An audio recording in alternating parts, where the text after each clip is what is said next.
Thank you. Thank you for having me, and thank you for support. First of all, we see this 2024-2025 would be a tipping point for war, for full-scale invasion, because in the war of attrition, when all resources are slowly dying off and the support is waning across our partners and allies, this war fatigue kicks in, and this is what exactly Russia is trying to bet on, to outseat our allied support. And we really fear that this support may bring us to a point where we have to make very tough decisions that we paid with the lives of Ukrainians already, fighting for the security of all us, not only Ukraine, but Europe and the whole democratic world. And we're really afraid that Russian hybrid threat, disinformation, and as manipulation of facts, of history, justification of invasion will play its damaging role within the societies of Europe, of European countries, and the support may wane to the extent that will be directed in other internal affairs, not external affairs.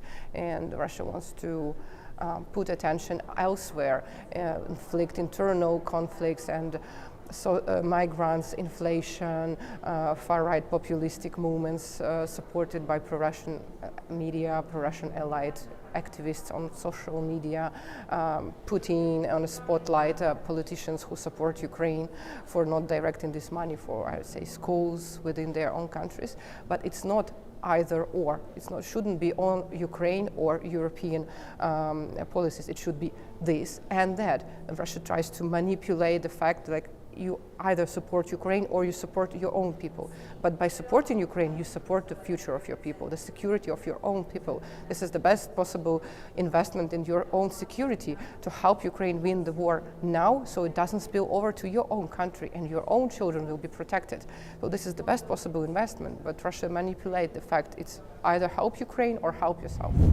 We're really thankful to all people who stand with Ukraine, who've been standing with us all these years, because this is what is most important, is that the civil society within EU, our allies, understand the importance of this fight, and they do it proactively by themselves with support of their own activism, because this is the best way to explain to people why it is in their own interest, because they see the result of it by going to Ukraine, to front lines, and helping us being volunteer in Ukraine and seeing by their own eyes and reporting to their own communities what's happening on the ground is the most maybe possibly best investment of the time.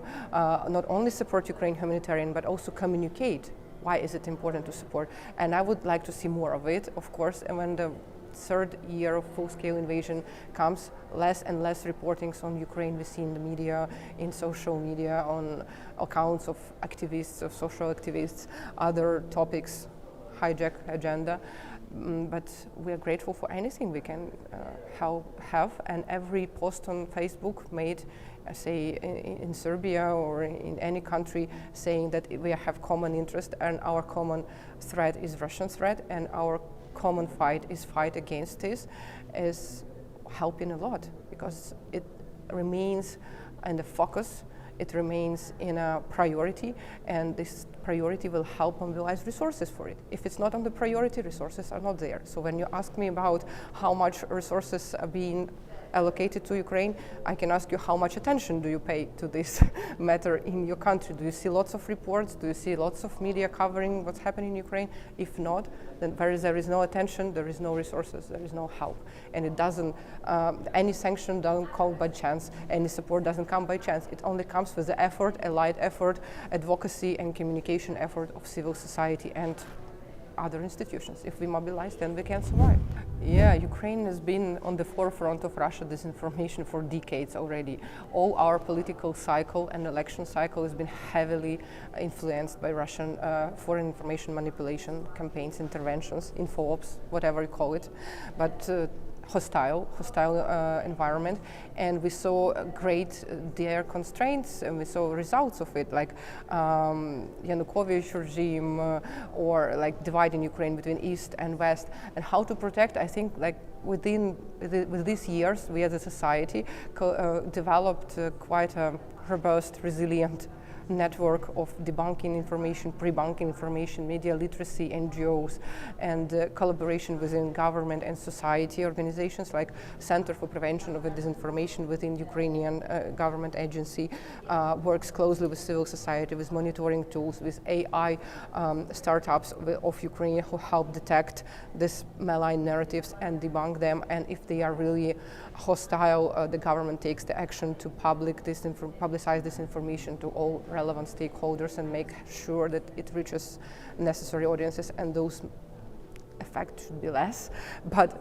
it builds over years. It's not so easy to build this resilience against disinformation, and the better media literacy of people, the better is the resilience to disinformation. So we also encourage everyone to think critically.